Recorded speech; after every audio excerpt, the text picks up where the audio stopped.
So hello dear एमारियंस, कैसे हैं आप सब लोग? बढ़िया ही होंगे। तो आपको दिख गया होगा कि आज हम क्या कराने वाले हैं। कुछ पोएट्री से अलग, आई मीन लेसन से अलग आज हम बढ़ने वाले किस पे? पोएट्री पे, जिसमें सबसे पहला जो पोम है वो है हमारी डस्ट ऑफ स्नो। पहली बात तो ये कि अपनी प्रोनाउंसिएशन को ठीक करो। नॉट पोएम नहीं, पोएम नहीं बोलते हम, पोम बोलते, ठीक है। और इसका नाम हो जाएगा पोट। तो डस्ट ऑफ स्नो किसके द्वारा लिखी गई है? Bye Robert Frost. और इसको आप याद रखना क्योंकि स्टैंजास में ये चीज पूछी जाती है। मतलब जो कोई एक्सट्रैक्ट दे देगा आपको 4 लाइन्स का, 3 लाइन्स का, देन बोला जाएगा who is the speaker of this pome. तो आप लोगों को अच्छे से इसे याद भी रखना है। So let's together make our achievement real.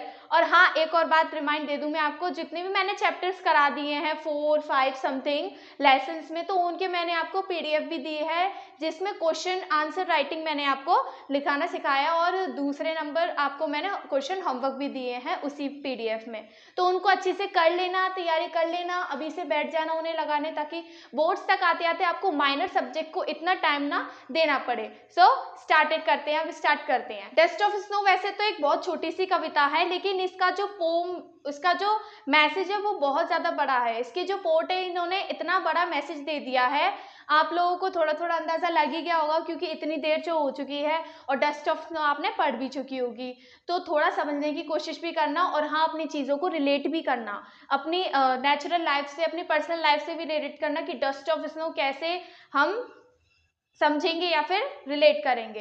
तो इसमें क्या है, वैसे तो ये छोटी सी कविता, लेकिन इसका मैसेज क्या है, बहुत ज़्यादा बड़ा है। इसमें जो पोर्ट है ये बताते हैं कि उनका स्टार्टिंग में मूड कैसा था, बहुत ज़्यादा सैड था। कैसा था? बहुत ज़्यादा सैड। तो इसकी स्टार्टिंग से ही क्या है, द क्रो ऐसे करके है, जिसमें वो बताते हैं कि उनका मूड कैसा था, बहुत ज़्यादा सैड था और उनका किसी भी चीज़ में मन नहीं लग रहा था। फिर साथ ही क्या हुआ, जब वो थोड़ा आगे बढ़े तो उन्हें एक हेमलॉक ट्री मिला। हेमलॉक ट्री मतलब होता है पाइन ट्री। मैं लास्ट में आपको ना कीवर्ड्स लिखवाऊंगी कि इस चीज़ का मतलब इस पोम में क्या दे रखा है और इस चीज़ का मतलब इस पोम में क्या दे रखा है। पहले इसकी समरी जान लो। उससे उन्हें क्या मिला? एक हेमलॉक ट्री मिला, जिसे हम पाइन ट्री कहते हैं, और हाँ, जिसे हम bad I mean poisonous tree भी कहते हैं, जो किसी नेगेटिव चीज़ के लिए इंडिकेट होता है। फिर देन सेकंड चीज़ उन्हें क्या मिली? उस पर बैठा हुआ क्रो। अब आप समझो, वो खुद एक बैड साइन है और उसके ऊपर बैठा हुआ क्रो है। अब आप लोगों को पता है, जब भी हम कोई मिथ फैलाते हैं तो हम ये बोलते हैं ना, झूठ मत बोलियो नहीं तो तुझे काला कौवा काट जाएगा। तो सेम एज जो कौवा उसमें क्रो है, वो क्या है? नेगेटिव चीज़ें दर्शा रहा है, नेगेटिव थिंग को इंडिकेट कर रहा है। तो वो बताते हैं कि जब वो अपनी जर्नी तय मतलब चल रहे थे उदास मन से, सैड मन से, तो क्या हुआ, जैसे ही वो उस पेड़ के नीचे खड़े हो गए, मतलब थोड़ी देर के लिए, आप लोग को पता है सैड बंदा तो कितना ज़्यादा मतलब सैड होता है, वो कहीं भी जाके रुक जाता है, बस उसे शेड मिल जाए। तो वो रुक गए। फिर क्या हुआ, जैसे ही उस हेमलॉक ट्री से क्रो हटा, उड़ा, तो उसने क्या किया, थोड़ा सा डस्ट ऑफ स्नो, मतलब हल्का सा डस्ट किसका था? स्नो का। उन्होंने उसके मतलब उसने उनके ऊपर गिरा दिया। किसके ऊपर गिर गया?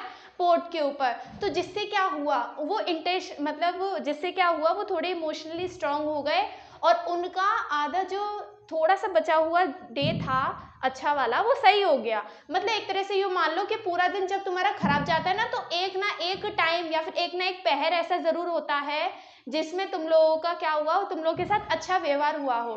तो सेम ऐसे उनके साथ भी यही हुआ कि सुबह से लेकर शाम तक जितने मतलब देर हो चुकी थी गिरने से पहले, तो उतनी देर तक तो उनके साथ बहुत ज़्यादा बुरा बर्ताव हुआ, वो सैड हो गए, उदास हो गए। लेकिन जैसे ही क्रो ने डस्ट गिराई, तो उनका जो आधा बचा हुआ दिन था, पार्ट था, वो बच गया। कैसे बच गया? क्योंकि डस्ट ऑफ स्नो गिर चुकी थी और उनका जो दिमाग था वो कैसा हो चुका था? फ्रेश हो चुका था। अब आप लोग को पता है, जब हम नेचुरल चीज़ों में जाते हैं तो हम खुद अंदर से मतलब वैसे हो जाते हैं ना, एकदम पीस फील करते हैं। तो सेम एज ये पोर्ट भी अपनी दशा ऐसे ही बता रहे हैं। तो जिससे क्या हुआ, उनका बचा हुआ पार्ट सेव हो गया। तो ये एक बहुत बड़ा मैसेज है कि हमें अपने आप को कभी ऐसे नहीं कहना चाहिए कि मेरा पूरा दिन खराब चला गया, पूरा दिन खराब चला गया।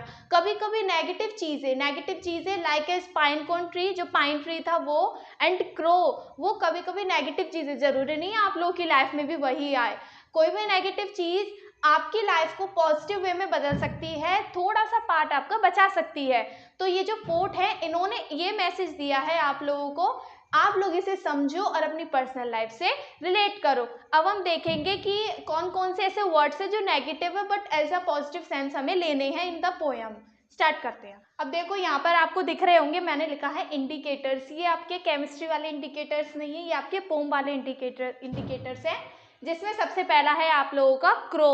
देखो क्रो के लिए क्या है, नॉर्मली नेगेटिव का सिंबल, लेकिन यहाँ वो पॉजिटिव चेंज का मीडियम बन गया। मैंने इसे इंग्लिश में लिखा ताकि आप लोगों को अच्छे से समझ में आ जाए, ठीक है, इंग्लिश में नहीं लिखा। अभी वैसे भी लॉन्ग आंसर इंग्लिश में ही होने वाला है, इसीलिए आप इसको समझो। जो ये क्रो है नेगेटिव का सिंबल होता है, लेकिन इसमें इस यहाँ पर वो कैसा मीडियम बन गया है, पॉजिटिव चेंज का, मतलब उसने पॉजिटिव चेंज ही तो किया है डस्ट ऑफ स्नो को पोर्ट के सिर पे गिरा के। फिर है दूसरा हेमलॉक ट्री, डेथ पॉइजन का सिंबल है, मतलब इसका जो फ्रूट होता है वो पॉइजन, उसमें बहुत सारा पॉइजन होता है, तो इसीलिए ये कैसा सिंबल है, डेथ और पॉइजन का सिंबल है। लेकिन यहाँ वो होप और हीलिंग का सोर्स बन गया। कैसे, क्योंकि जो क्रो था वो उसी पर तो बैठा था, वो सोर्स बन गया किसका, क्रो का।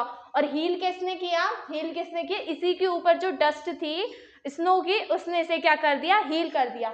इसलिए हेमलॉक ट्री किसका था, होप और हीलिंग का सोर्स था। डस्ट ऑफ स्नो क्या थी, छोटी छोटी चीजें भी हमारे मूड और जिंदगी को बदल सकती हैं।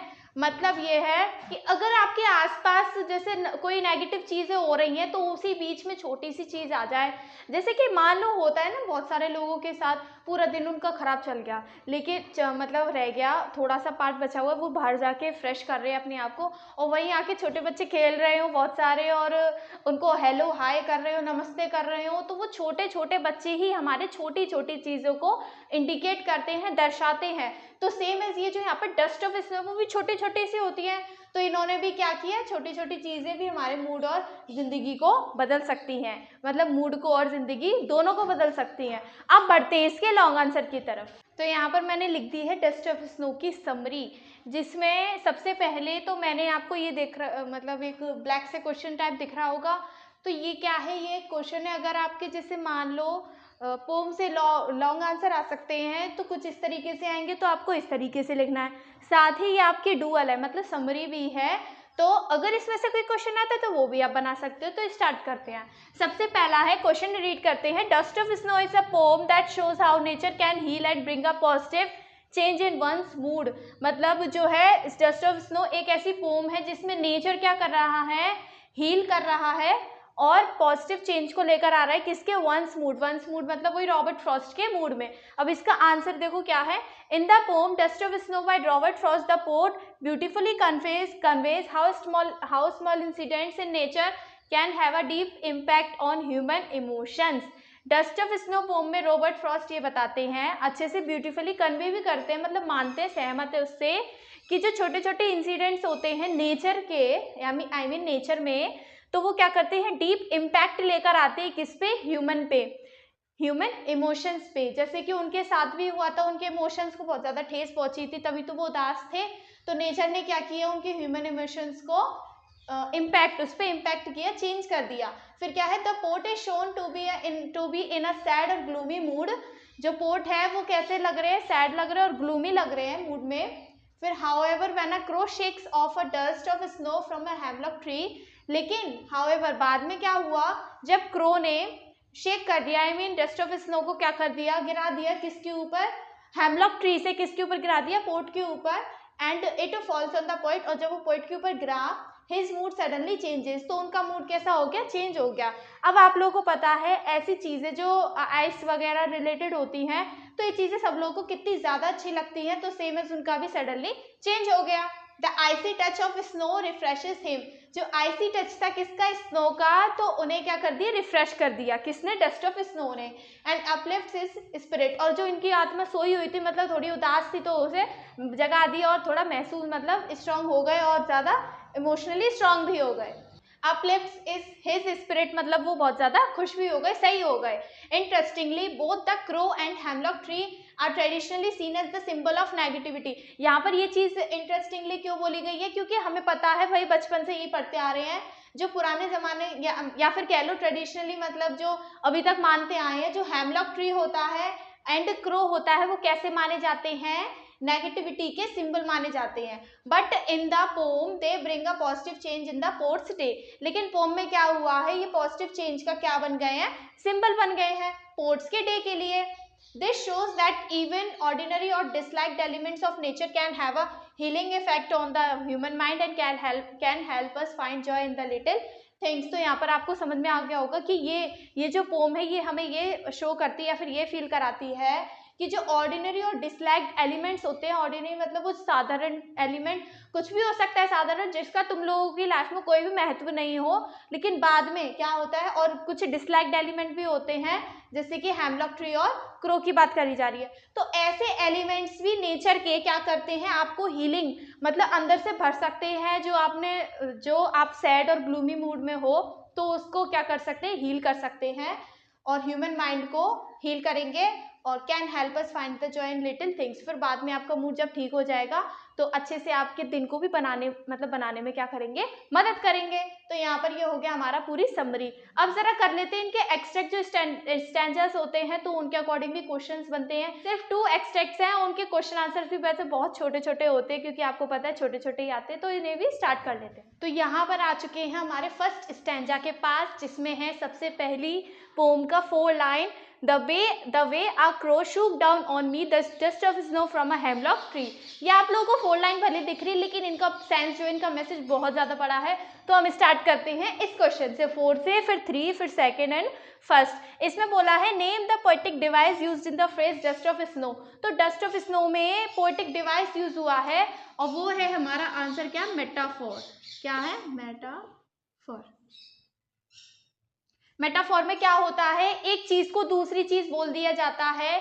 मतलब ये है कि इसमें क्या होता है, लाइक और एज कभी यूज नहीं होता। देखो अच्छा जरा तुम सोच के देखो कि जो स्नो होती है वो हमारी कैसी फॉर्म में होती है, क्रिस्टल फॉर्म में होती है। वो इतनी ज्यादा महीन भी नहीं होती और इतनी ज्यादा मोटी मोटी स्टोन की तरह भी नहीं होती। तो इसीलिए इसमें स्नो को बोला गया है डस्ट, एकदम मतलब डायरेक्टली बोल दिया है। तो जिसमें चीजें डायरेक्टली बोल दी जाए तो समझ लो क्या चीज होती है, वहां पर मेटाफोर होती है। और सिमिली जो होता है, आपको एक और बता देती हूँ, एडिशनल जानकारी है। सिमिली जो होता है उसमें लाइक और एज का यूज होता है। जैसे कि बोलते हैं ना, आप लोगों ने बहुत सुना होगा मूवीज वगैरह में कि जैसे तुम चांद जैसी लग रही हो, you are look like as the moon, या फिर look like as the sun, या फिर राइज एज द सन, ऐसे बोलते हैं ना। तो इन फ्रेजेस में जब लाइक और एज का यूज होता है तो वो होता है हमारा सिमिली। अब आते हैं हमारे क्वेश्चन नंबर 3 में, Which tree is mentioned in the poem। अब आप लोगों को यहाँ पर अच्छे से दिख रहा होगा कि कौन सा ट्री है, हेमलॉक ट्री। तो इसका आंसर हम लिख देंगे यहाँ पर हेमलॉक ट्री। अब यहाँ पर क्वेश्चन है what is the dust of snow. तो देखो यहाँ पर हमने 2 क्वेश्चंस लास्ट के तो कंप्लीट कर लिए, बट एक और चीज सुन लो कि ये जो पहला और दूसरा क्वेश्चन है इसमें थे हमारे ऑप्शंस। तो आप लोग जरा ऐसे लिखने की बजाय इनसे जरा सोच के देखो कि क्या आंसर हो सकता है। अगर जिसको पता है वो कमेंट कर सकता है। फिर क्या है, what is the dust of snow, मतलब डस्ट ऑफ स्नो यहाँ पर क्या चीज है इन 4 में से। सबसे पहला है leaves of hemlock tree. Hemlock tree की लीव्स तो नहीं है, हाँ लीव्स के ऊपर होता तो हो सकता था, बट इसका आंसर ये नहीं होगा। फिर क्या है, snow flakes falling down trees, ऐसी स्नो फ्लेक्स जो ट्रीज से फॉल होती है। जरा देख लेते हैं, अभी तो हमें ये वाला आंसर सही लग रहा है। स्मॉल पार्टिकल्स ऑफ डस्ट, हाँ डस्ट हमारी होती है रेत जो आंखों में चुभती है, लेकिन यहाँ पर डस्ट की बात नहीं करी गई, स्नो की बात करी गई, इसलिए ये ऑप्शन नहीं होगा। ऐश फ्रॉम फायर, फायर की ऐश मतलब जो राख होती है वो थी क्या, बिल्कुल नहीं। तो इसीलिए हमारा करेक्ट ऑप्शन क्या हो जाएगा, snow flakes falling down trees.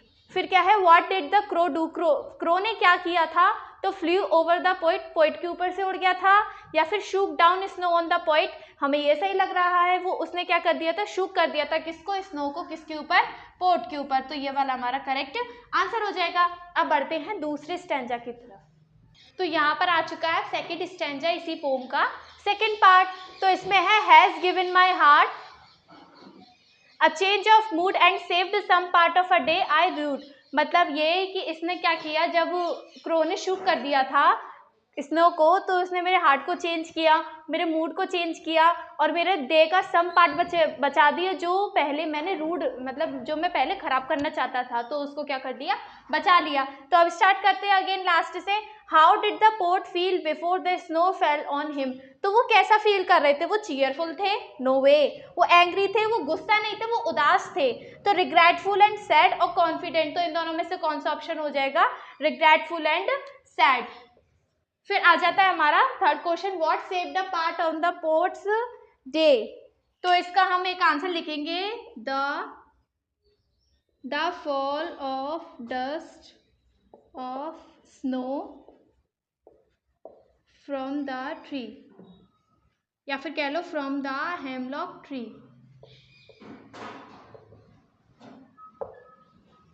मतलब ये है कि जो हेमलॉक ट्री पे से डस्ट ऑफ स्नो जो फॉल हुई थी तो उसने क्या किया, पोर्ट्स के डे को चेंज कर दिया था।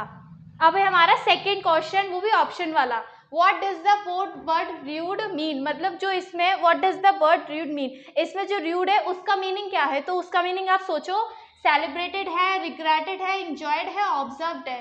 तो इसमें से आप लोगों को पता है, तो इसमें से जो बेस्ट ऑप्शन है वो है हमारा रिग्रेटेड, जो वो रिग्रेट कर रहे थे, मतलब रिग्रेट कर करके अपना पूरा दिन कैसे करते जा रहे थे, खराब करते जा रहे थे।